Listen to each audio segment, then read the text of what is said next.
dak nanyo, balik dia dapat apa? Ini Kan? efek gara-gara Ustaz tadi. Ya kan kalau memang sedekah, itulah bentuk sedekah yang paling kuat. Iya kan waktunya lagi habis. Ya. Iya kan? Ya, masuk dia ke. Iya kan? Jangan sampai ini kesannya lagi ceramah Jumat. Iya. Kan pengennya kan mak itu, ya dah. Pengennya kan mak itu. Iya. Kalau kita konsep awal ideal, juga kan jadi masalah kan. Ya. Enteng-enteng wae. Kekhawatirannya Yuda di 80% tadi kan. Ya sudah kita bikin 20% ideal kita dulu. Ya. Sampai 80% ini kita cari strateginya gitu kan. Ya menurut aku dengan pengalaman yang kalau tidak salah dulu kan pernah di Palembang Maju ya. Sebelum ke Komunitas, Pak. Iya itu ya. Waktu itu sama Nana sudah dekat juga tuh. Artinya kan sudah bisa membaca peta kota ini kan seperti Iya. apa kan. Nah, menurut aku 80% ini yuk kita kaji lah ya. Tinggal kita kaji. Bukan artinya berbuat salah kita malah berbuat salah ya juga macam itu ya. Tapi artinya kalau bahasanya itu ada permainan-permainan yang memang harus kita jingok dulu seperti apa strateginya tuh pada akhirnya kan yang sepakat dengan Abdul tadi pada waktu memang sudah mewakafkan Ya. Waktunya tadi kan? batin untuk ini ya mudah-mudahan tadi yang 80% ini kita arah ke untuk memilih. Taruhlah misalnya ada berapa 4 calon misalnya kan, kita cuma butuh 35 misalnya Iya, gitu kan, benar. tinggal nyari 20% lah, Iya. gitu, aman misalnya.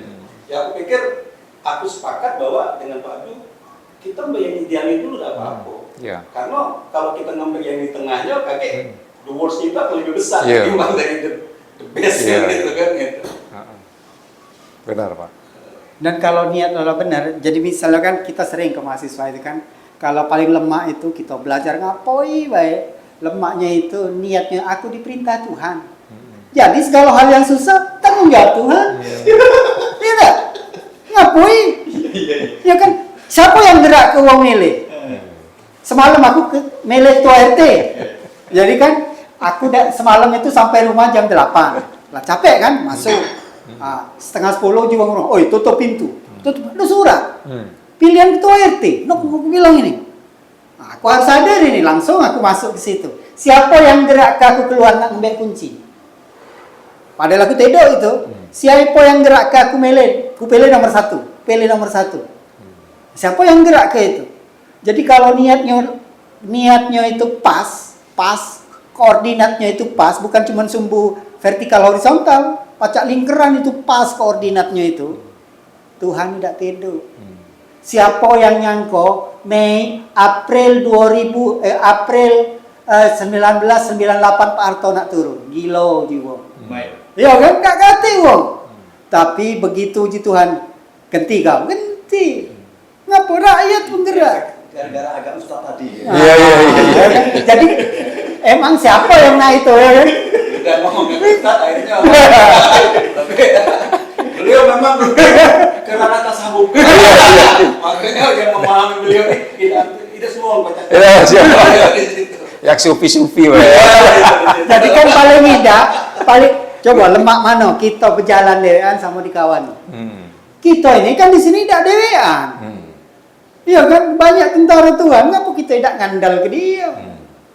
Oke lah, kalau Sakal. tadi kita perlu buka di pemerintah hadir tadi, itu mana menurut awak? Apakah memang seperti itulah bentuk pemerintahan sehingga aspek pelayanan atau pemimpin tadi justru disitulah aspek pelayanannya kalau pemerintah hadir itu. Kalau aku jingok sekarang nih, Kak, ini aku jingok wong-wong di pemerintahan ini banyak cak main toprak itu maksudnya itu kan. Jadi istilahnya yo kage dicari judul ya, contoh cak wong sakit tadi kan misalnya, di ini. Tapi penyelesaian secara substansi itu udah kate cak itu Sebenarnya kan kalau sekedar datang wong sakit, datang antar ke rumah sakit, sudah ditinggal itu kan yo sekedar judul berita online cak itu ya, sekedar itu yo gimmick lah kata wong tuh kan. Kita kan nggak pengen yang cak itu. Ya kan, pemimpin itu kan menyelesaikan masalah itu secara substansial, cak itu kan. Ngabis sih maksud aku tuh kan, apa sih misalnya Akar masalah. iya permasalahannya tuh apa misalnya, cak sekarang misalnya banyak wong tidak dapat kartu KIS. Masalahnya di mana? Nah, kan untuk buat kartu KIS itu kan uang ini harus masuk data DTKS namanya kan, dia di dinas sosial apa di mana Ya, itu ya, kan. ya. Nah, permasalahan cak mano? Apa memang secara kuota tidak galau-galau masyarakat masuk sana, atau misalnya ada permainan di sana, misalnya untuk masuk ke data itu atau untuk masuk dapat kartu KIS itu, ya dalam tanda kutip apa mesti nak bayar apa-apa, nah itu kan. Jadi kalau aku jengok, ya cak itu sekarang Pak. Jadi misalnya juga infrastruktur ya, misalnya ngomong, yo apa yang ku jengok netizen ini kan, min katanya wahnya rusak sini misalnya kan, oh kakek dibenerin yo misalnya kan, paling poles bae macam itu kan, dan memperbaiki infrastruktur itu kan enggak baca karena kita dipanggil aja dibenerin di situ, jadi sporadis kan. Ya, betul. Harusnya pemerintah itu punya program tahun ini yang mana dibeneri macam itu kan. Jadi tidak kita panggil dulu baru dibeneri, itu kan sporadis. Sama bae misalnya uang minta beneri jalan, oh di situ ada keluarganya sini, misalnya di sini ada pejabat ini, kan tidak itu cara bangun jalan.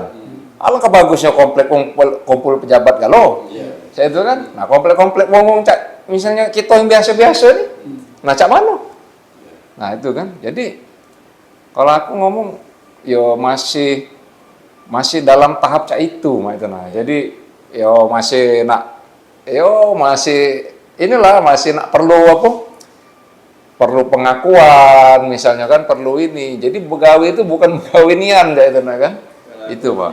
Perlu keberanian dari calon pemimpin di depan untuk mengubah kebiasaan-kebiasaan itu. Yo, jadi minimal memperbaiki lah. yo, Tapi harus tahu apa yang nak dibeneri. Itulah bedanya calon pemimpin yang makan bangku kuliah beneran sama yang selanjut ke. dia ini kan galak ini Pak. Jadi istilahnya begawi dikit tapi pemerintahan banyak, mama itu. Jadi secara substansinya tidak dapat cak itu. Contoh misalnya kita ada nak meningkatkan perekonomian, UMKM kita dorong kan. Nah, cak-caknya kayak buat pameran kan itu kan. Oh, kayak peresmian pameran apa, misalnya foto kayak dengan alat dua tenan itu. Tapi setelahnya apa macam itu kan kita kan nggak tahu cak itu kan. Apa misalnya dia menggratiskan legalisasi untuk perusahaan, misalnya wong bikin legalitas badan hukum digratis ke misalnya kan, sehingga dia bisa ini. Terus misalnya dia memberikan ekosistem usaha yang bagus, yaitu nah kan, misalnya ada beberapa Sertifikasi itu bisa juga. Tapi misalnya ada tempat-tempat yang aset pemerintah, yaitu kan, yang tidak dipakai misalnya kan, oh sudah kamu berjualan di sini kalau mungkin kaget disiap ke lapak-lapaknya, kemudian disiap ke air bersihnya, cak itu kan. Nah, terus mungkin dia udah harus sewa ya, mungkin kita sistem syariah ya bagi hasil, cak itu kan, yang tidak memberatkan. Ya, banyaklah hal yang bisa dilakukan, cak itu kan, daripada sekedar kita main gimmick baik, cak itu kan. Ya itu yang aku jingok ya sekarang. Rata-rata lah di mana-mana. Tapi di masyarakatnya senang gitu loh. Dengan misalkan itu aja ya, misalkan ada aksi simpatik ya, dari kepala daerah kan. Yo, tidak salah juga, bos, tidak salah juga. Yo. Itu kan masyarakatnya jadi tergiring, opini masyarakat tergiring ke situ bahwa ini bener ini segala macam. Padahal kan kalau kita lihat lebih objektif lagi, bahwa ada puskeskel di situ, di kelurahan itu misalnya, yang paling rendah. Di bawah puskesmas ada puskeskel lagi. Harusnya kan ketika dia bisa melaksanakan pemerintahan itu secara ideal, ada struktural organisasi di situ ya. Yang harus, ini tugas puskeskel sini, tugas situ gitu. Cukup di situ. Benar itu, benar. Bukan dengan datang langsung atau segala macam, ini bukan mengkritisi juga, itu benar juga pencitraan ya. Dalam politik pencitraan mungkin itu sah halal gitu, tapi dalam edukasi seperti yang diharapkan Om Abdul tadi, ya ini tidak mengedukasi menurut saya. Jadi memang kalau pakai istilah pemimpin tadi itu, modalnya itu memang pengen begawi bagus, tapi ada ilmunya harus dicukupi. Kalau ilmunya tidak cukup, ya mau mana kan? Sama lah dengan kapasitas HP itu. Ya kan? Kalau memorinya itu misalnya berapa? 8 giga. Ya kan? Memorinya 8 giga, padahal load gawenya itu 32 giga, kan nges. Nah, kita harus cari calon pemimpin yang 32 gig ke atas. Iya. Ya, Iya kan? artinya kalau kita mungkin sepakatin adalah pemerintah hadir itu tadi mungkin itu yang harus kita kedepankan. Iya. Nah, pemerintah hadir itu dengan konsep program kerja mungkin yang perlu kita konkretkan lagi kan seperti apa. Iya. Tadi kan masukan dari Yuda soal bagaimana aspek pelayanan yang hanya berbasis anggaran, pelayanan berbasis cuman pencitraan personal ataupun kelompok itu kan sampai sekarang miris ya. 77 tahun kita merdeka ya. Artinya tidak juga bisa selesai punya formulasi menyelesaikan masalah-masalah di masyarakat. Ya. Kalau kita bicara hak tadi kan itu kan hak masyarakat kan. Jalan yang memadai, Lampu ya. Iya, seluruhnya. Tidak. Belum tidak bicara biaya yang dikeluarin loh. Tapi yang dia dapetin dulu. Tidak. Macam kemarin dia komplain masalah perubahan dari biasa ke token gitu kan. Listrik gitu kan. Padahal ada hak dia kan di situ, tapi intinya yang jago di situ. Ya, pada waktu haknya tadi, nah pemerintah hadirnya itu pada waktu di haknya tadi. Ya, UMKM, jalan yang bagus, misalnya itu kan pelayanan kesehatan, memotong konsep antri yang panjang. Ya, kenapa tidak dipindah ke baik? Puskesmas itu lebih dikuatkan lagi misalnya. Dokternya ditambah. Jadi artinya masyarakat tuh yakin bahwa kita ini punya wali kota, kita ini punya kepala dinas kesehatan, gitu kan? Ya, kita ini punya kepala PU yang ngurusin jalan, misalnya. Nah, menurut aku mungkin itu yang jadi penguatan di program kerja pemerintah hadir itu, karena aku pikir apapun yang dijual, siapapun yang maju sebagai wali kota ataupun gubernur, ya menurut aku kemungkinan nilai jual seperti ini yang mungkin lebih bisa ditawar, lebih diminatin oleh masyarakat. Memang awalnya itu edukasi awalnya, tapi kan kalau pada waktu lengkap dengan turunan. Dan kalau menurut aku program-program itu juga kadang-kadang kan cak ini yang namanya pemimpin ini kan kadang-kadang egonya tinggi ya. Kalau ego tinggi berarti belum selesai dengan diri Belum. tadi. Jadi memang kalau aku jingok sebenarnya masyarakat ini kalau yang di bawah itu mereka tuh sebenarnya tahu Pak masalah misal banjir. Sebenarnya masyarakat kita ini tahu caranya. Oh yang ini harus diinjau ini tahu mereka itu. Tapi kan mereka tidak bisa buat decision kan karena mereka itu kan. Jadi sebenarnya kita tidak perlu juga nak mikir hebat-hebatnya itu kan. Sebenarnya dia kalau denger ide wong baik bagus itu, itu kan. Jadi istilahnya inilah namanya participative government kan. Jadi kota atau ya provinsi lah itu ya. Itu tidak bisa selesai dengan 1, 2, 3 kepala. Misalnya wali kota, wakil wali kota saya kira tidak selesai sama mereka bertiga itu. Jadi memang butuh partisipasi dari wong-wong ini. Nah sekarang yang jadi masalah mana caranya kita menghimpun ide ya, pemikiran dari wong-wong yang masyarakat ini untuk kita execute ya itu. Sebenarnya kan wali kota, wakil wali kota itu kan eksekutif. Dari bahasa terminologinya to execute gitu kan, mengeksekusi sesuatu ya itu kan. Jadi mereka tidak usah banyak berpikir sebenarnya. Maksudnya dalam arti itu ya sudahlah, ini baik kita. Justru kemampuan terbaik mereka itu adalah bagaimana mengambil ide-ide itu kemudian memutuskan gitu kan dan mengkombinasi ide-ide itu jadi sebuah solusi masyarakat gitu kan. Karena kalau ide dari dia pribadi, aku tidak yakin itu menyelesaikan masalah juga gitu kan. Ya, egonya tadi tinggi. Yo, aku misalnya aku besar-besar di Pajo. Aku tidak perlu tahu sebenarnya masalah wong di Talang Jambi situ apa di Purwokerto situ kan. Yang pacak itu mereka sebenarnya. Gitu kan. Nah, itulah yang harusnya sistem pemerintahan yang partisipatif. Itulah waktu itu dibuat Palembang Maju itu Pak Icar. Palembang Maju itu kan yo gawiannya kan ya diskusi cak ini kan gitu kan apa masalah yang ada di situ dan sebenarnya menurut mereka idenya apa sih? Uang di RT itu Pak tahu lah dia sebenarnya. Betul. Iya kan? Oh itu Pak banjir tuh kan nogot di rumah ini RT sekian katanya ini. Terus sudah digarisbawahi. Sudah digarisbawahi. Ada sedikit cerita Om Abdul Kaisan. Ini yang partisipasi masyarakat dalam membangun daerahnya ya. Tapi yang kita uji coba tuh di tingkatan desa, bos. Desa. Di tingkatan desa. Ada salah satu desa di Jawa Timur sana yang kita dampingin. Gitu ya, di desa itu ada yang namanya, mereka kalau di Jawa kan ada balai RW. Kalau di Jawa ya, ada balai RW. Nah, balai RW itu yang kita jadikan nama programnya itu Selawian dan Satuan. Gitu ya. Selawian itu adalah ajang untuk masyarakat kumpul di balai RW, RT membawa beberapa perwakilan masyarakat untuk diskusi itu tentang masyarakat, tentang permasalahan di RT RW-nya masing-masing. Iya. Gitu. Ketika tanggal 1 ini sudah direkap, sudah ada rekomendasi dari rapat mereka di balai RW, kemudian datang ke kantor desa untuk dirapatkan di kantor desa. Kemudian desa itu merumuskan apa-apa yang harus dijalankan program desa selanjutnya. Itu sudah ada sebenarnya. Sudah ada. Nah, untuk Kota Palembang ini yang kurang lebih 1000 RW ya tidak terlalu sulit menurut saya, tidak terlalu sulit untuk membangun balai RW itu. Nah, masalahnya kan ada tenaga relawannya yang kemudian untuk ngobrol dengan masyarakatnya untuk membudayakan diskusi tadi. Itu ya.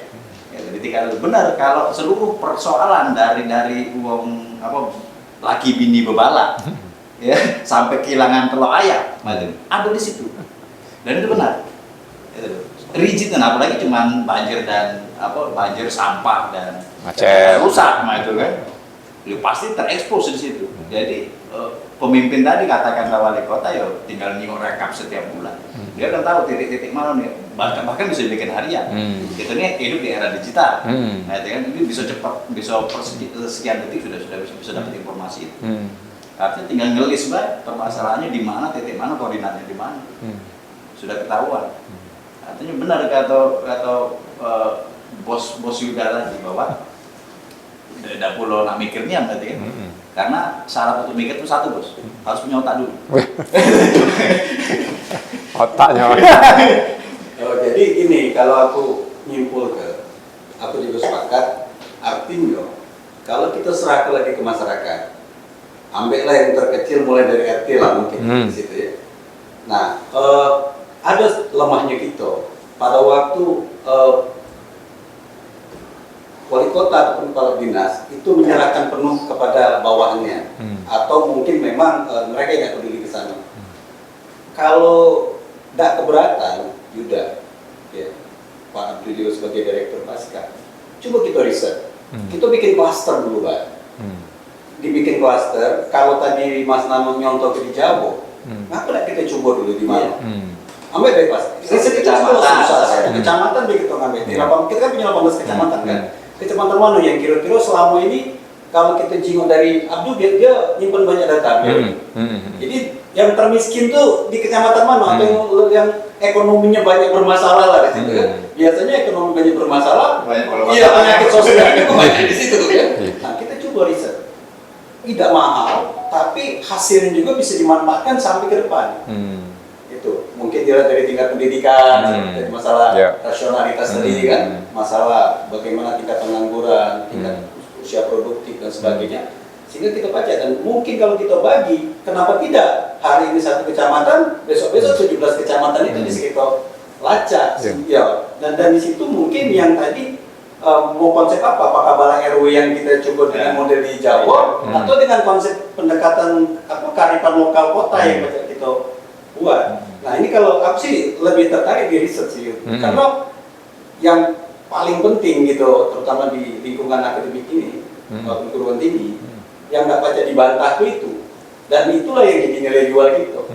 Harus besok baru dengan bantah itu. Oh iya, kalau besok uang nggak nyerang sekalipun, silakan. Tapi menurut aku itu yang harus kita kedepankan. Ya Yuda juga sebagai seorang tadi yang punya perguruan tinggi juga kan paham juga bahwa di hal-hal macam ini paling tidak kita punya database. Ya. Pernah ingat litbangnya Kompas? Sampai sekarang dipakai. Masih ada. Padahal sejarahnya timbulnya litbangnya Kompas itu hanya bermain di weekend, mungkin masih ingat, dan bermain ece-ece. Itu masih pakai telepon dan yellow pages. Dulu dipakai yellow pages, video acak. Nah sekarang kita untuk bikin macam itu bisa. Misal contoh nih, pemimpin atau pelayan, ya dah, kita riset nih. kecil-kecilan deh. Misalnya ambillah dari ininya siapa yang kita ambil misalnya dari mahasiswanya sekian, dari masyarakat sekian, kita jengok. Apa dia yang nak diambil? Misalnya di contoh deh. Ya. Itu data riset ini, inilah yang menjadi alat kebijakan yang mau kita ambil. Sehingga belum tentu ibarat satu sampai lebaran dua sama. Yo. Ya, macam tadi Pak Jo. Mm-mm. Pak Jo sama ke kita sekolah Talang Jambi. Talang Jambi masih kota loh. Nah, ke satu tiga tempat kau. Tempat dia di Tanamas. Iya. Talang Coret. Jadi Talang Jambi selama kesininya Talang Betutu masih ya. Awak kesini ke KM14 kan? Apalagi tempat beliau. Apa di Talang Jambi? Iya, ada tanggung jawab. Nah, Iya. kalau memang ada keinginan bersama kita riset, aku sih lebih mengusulkan. Itu tidak begitu besar loh, karena yang kita manfaatkan adalah mahasiswa. Asal kita punya temanya baik apa, udah. Kuesioner, ini ahli statistik. Iya. Oh, di situ. Aku paham tahu. Kalau tidak aku paham. Ya, aku paham. Iya. Jadi masa UTM tahun berapa? 2000 masuknya apa Iya, keluar? masuknya. Masuknya 2006. 2006. Aku Sama. 2002 balik dari UKM. UTM kan? Johor Aku kan? sering tidur di tempat itu. Pak Anies. Anis itu Amripat. yang bawa sini, yang di Wong Kuto ini nah. Anis itu Bukan. sesudahnya. Pak Dokter tahun berapa selesai? Jadi bukan selesai, aku tahun 2000 berangkat ke sana. Ngajar di sana. Sekolah. Oh, sekolah, ya. S3 Terus S3, di situ. oke. Ya Tahun, kan? iya. Oke. Habis itu yang diusir 50.000 itu nah. Padahal aku nak nekat itu. Yang penting aku ke sana bulan 1 semester bae yang bawa duit dewe, ya tak? Iya. Habis itu aku nak begawe. Ditawar 1.500 ringgit. Oh, jangan galak, katanya 3.000. Lagi gitu pasaran. Gitu. Daripada kena tangkep balik di uang sudah aku balik. Kalau uang kan pakai beasiswa. Iya. Beasiswa Tuhan. Balik 2002 balik. Sering mampir ke sekolah itu. Sudah, ya. Taman Hiu. Sama Irfan. Ya, Irfan Jamba. Ya. Irfan Jamba itu Iya, yang iya. bawa Anies. Hmm. Yang aku heran ngapa Pak Irfan Jamba itu pecah. Karena dia bilang. Iya. Edit. Udah, meski digital nih potong-potong Pak. Makanya pasnya kalau las kuda itu sudah. Itu riset kecil kan? Riset yang Balai RW tadi bos, yang di Jawa itu riset kecil. Jadi database dari desa itu, alhamdulillah dalam 3 tahun kepemimpinan Kades itu PADES-nya terbesar 10 besar nasional. Dan dari situ, karena dia kan yang dikedepankan kan ya seperti garis desa kan, bahwa sumber daya masyarakat, peningkatan sumber daya masyarakat dan sumber daya ekonomi. Makanya masalah yang terjadi itu cuma itulah, tidak ada lain masalah ekonomi lah. Kemudian desa itu bikin beberapa ini dari hasil itu setiap bulan lagi ada 2 poin dari RW ini, 2 poin dari RW ini yang jadi program prioritas. Waktu itu juga dilakukan. Jadi ketika datang masuk report ini rasional gawe bicara. Mereka bikin PAM. PAM di sana bukan ini untuk perusahaan air masyarakat. Dan itu BUMDes yang keren karena seluruh warga desa itu punya saham di BUMDes. Bagus juga kan? Keren dan bagus. Nah sekarang 10 besar PADES terbesar di Indonesia. Kalian bisa. Palembang ini luar Dan biasa. kakek kan nak nunjuk contoh segala kebijakan itu by evidence-nya. Ya, by data, by ini kan. Sebenarnya kalau di dunia IT itu kan sudah pakai artificial intelligence, Pak Dokter. Nah, itu yang mensimulasi itu artificial intelligence. Jadi lebih cepat lah. Lebih cepat. Sehingga setiap keputusan yang dibuat oleh pemerintah itu, pemerintah tidak bisa disalahkan. Kenapa? Karena ini keputusan bersama, cak itu nah kan. Tidak baca lagi kita ngomong, oh ini Pak Wali Kota misalnya salah kamu tuh ini, oh tidak baca. Karena ada yang andil kamu di situ. Kamu Tuh. minta. Ya salah satu maksudnya tuh dari sekian ribu wong ini kan, Pak itu kan. Baca dia, nggak nyala lagi. Itu sebenarnya yang kupikir itu yang format paling pas aja itu kan. Nah, cuma kan memang demokrasi itu kan ada konsekuensi Pak. Konsekuensinya itu kan dia perlu waktu. Kalau mutus ke dewek kan baca saat itulah. Nah, waktu inilah yang jadi constraint yang harus kita manage lah istilahnya kan. Ya kalau keputusannya penting ya apalah salah nunggu 2-3 hari macam itu kan. Nah, itu artinya ya kalau sudah cak itu mekanismenya itu sudah agak lemah Pak. Sekarang kan banyak keputusan misalnya pemerintah tidak melibat ke ulama ribut kan. Pemerintah buat keputusan tidak melibat ke akademisi ribut. Nah itu kan. Pemerintah memutuskan keputusan tidak melibatkan pekerja seni ribut itu kan. Yang rombongan ini kemarin yang wong seni kan itu tidak ribut. Jadi salah kalau. Itu kan. Tetapi kalau keputusan itu dibuat atas dasar partisipasi galau-galau wong ini tidak baca dengan lagunya itu kan Karena keputusan bersama. keputusan bersama gitu kan. Tinggal dicari mekanisme yang paling efisien dan efektif supaya dia come up dengan keputusan yang benar lah istilahnya itu kan. Itulah fungsi riset itu, paling tidak denyutnya itu, denyut nanti dan masalah masing-masing itu kita dapatkan sehingga pada waktu kita sudah tahu nih yang nak kita selesaikan tadi macam di desa ada di Apo misalnya, itu tadi tinggal kita buat baik konsepnya seperti ini dan kalau konsep tadi nak kita melibatkan partisipasi, ya silakan. Seperti apa kontribusinya, ya kan gitu kan. Tapi paling tidak masing-masing tempat itu kita sudah punya apa namanya data masalahnya ke database. Ya, benar. Nah, aku sih kenapa cenderung ke sana ya. Kalau Pak Abduh tadi ngomongkan masalah 30-70 terus tadi ditimpalin bahwa yang rasional itu cuma 20%. Ya masa kita tidak mencoba untuk mengedukasi at least kepemimpinan misalnya kesempatan untuk memimpin ya naiklah 5% atau 10%. Ya bertahap lah. Bertahap kan macam itu. Kemudian tadi kan dicontohkan di negara Jepang ya. Jepang itu 30%. Jangan-jangan yang rasional itu 30%. 70% tidak rasional. Ya dah. Dan di Amerika seperti itu juga. Dan mereka tidak dipermasalahkan. Tidak dipermasalahkan pada waktu terjadi sesuatu dengan negara kan gitu kan. Macam Trump. Yang tidak milih laju ribut galau kata. Bahasanya kenapa kamu tidak milih kemarin? Kamu diem. Kan kasus Donald Trump kemarin kan macam itu. Aku pikir di situ. Jadi tetap kita mengadakan edukasi, tentunya aturan-aturan ataupun strategi-strategi lapangan, ya mau dan mau itu masalah dapur masing-masing kan dari beberapa calon. Benar. Ya at least 5-10% lah ya. Artinya suatu ketika ada kesempatan awal dikasih amanah ke sana, paling tidak itu harus target ke awal. Kita udah tahu 5 tahun lagi teknologi yang terjadi. Begitu cepat nih sekarang ini. Dan itulah ada teknologi kalau disimpan. Tinggal dikeluarkan tahun berapa barangnya nanti dijual dulu. Ngabisin dulu.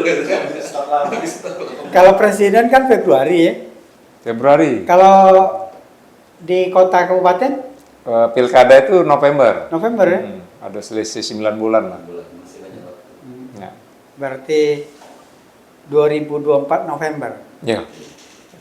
Berarti setahun setengah lagi ya. Setahun setengah. Kalau untuk wali kota. Tapi itu bukan waktu yang lama, Pak. Kalau untuk karena kan kalau untuk kandidat udah lama. Karena Pak, kita logikanya kayak ini. Di Palembang ini ada 4.000-an RT kan. Nah, ngabisinya itu juga nggak bisa juga. Jangan ke 1,5 tahun, 5 tahun lagi kan udah sudah. Coba lah wali kota atau apa misalnya, taruh wali kota Palembang misalnya. Nah, mengunjungi Sando tiap RT kan ada 4.000. Coba bagi 4.000 bagi 365 hari itu. Lebih dari 10 tahun ya. Iya. Itu kalau tiap hari ke RT, Pak. Kalau ada pula di rumah. Dia lagi buat Tuh, jadi kalau dalam politik nih waktu tuh nggak bisa cepat, Pak. Makanya kalau kita ngomong sesama wong politik lah ya. Kalau calon baru nak muncul parah-parah itu udah susah dia. Nah, yang kuliah di sini Demokrat itu POMI. Iya. Nah, POMI kuliah sini. Iya, sudah selesai. Belum, baru ujian Sampai proposal ini kemarin. dia, master ya. Yang dari Demokrat. Ya. Bagus Kak Komi. Nah, nyalon ke DPR provinsi kelihatannya Pak. Oh, sekarang dia kota? Dia kota sekarang. Nak nyalon ke Dapil 4 Pak. Nah, Sako, Jadi kalau Palembang Tambora, 4 dari Sako, Sano ya, Kalidoni. Sano ya. Sako, Sako, Kalidoni, Semapor. apa Semapur? Sematang Bora. Oh, Sematang Bora. Singkatannya. Semapur. Oh, Semapor. daerah situ dia. Yo, daerah sana Pak. Itu Dapil Pak Pomi itu. Jadi itu harus dirawat. Yo namanya dewan ini kan Iya, susah-susah, tak susah juga Pak, Iya gitu kan? kan. Harus dirawat untuk modal ketika melompat kaget. Yo itu kadang-kadang kan mereka ini kan punya dana pokir namanya. Pak, kalau dulu aspirasi namanya kan. Iya. Memang jumlahnya terbatas. Makanya dia biasanya dipakainya untuk merawat konstituen dia, terutama kantong-kantong suara lah ya, karena kan tidak perlu banyak lah itu kan. Nilainya kan gitu kan. Nah, disitulah dia bisa ini. Nah, cuma yang kadang-kadang kasihan mereka ini, mereka sudah melakukan itu, tapi karena masalah pragmatisme tadi, Iya, betul. itu kalau tidak melakukan itu, katanya dalam tanda kutip itu, Dapat otomatis. iya, itu Bukan itu saja. tidak terpilih juga Pak. Iya. Itu walaupun dia lah bangun ke jalan, paret apa segala macam, tapi kalau tidak katik hal yang stoiko itu bisa selesai juga udah Pak. Ini jaga tadi yang 80% tadi. Iya. Yang strateg Iya. yang benar gitu kan. Iya. Benar dalam arti ngikutin apa? Ya, mau tidak mau lah. Iya. Yang namanya nyiram itu tetap. Iya, nah itu ya. Itulah Pak. Jadi Iya, itulah betul. keadaan di lapangannya. Betul. Itu. Jadi betul. iyalah. Aku tuh senang macam ini ya. Gitu. Kalau kita melihat dari perspektif ini, artinya terukur galau ini. Kalau contoh kata awak tadi, aku nak jadi wali kota, nyiapkan taruhlah 50 M. Isunya kan macam itu. Misalnya ini kan, aku dapat dari dia buat Lihat ngitung guys. Iya itu 50 M. Ya. Jalan sampai ke situ kan. Ya. Terus. Kalau boleh, memang itu ongkos. Mau tidak mau, tidak mungkin tidak. Iya. Ya, nak ngajak ngumpul bae, nak ngumpul. Betul. Gula kopi ini ada harganya ini. Nak 5.000, 10.000. Tak cukup, terima kasih. Iya. Katanya Pak, tak baca di belanja gue. Terima kasih. Tapi kenapa? Bini ngomong beras lapis. Iya.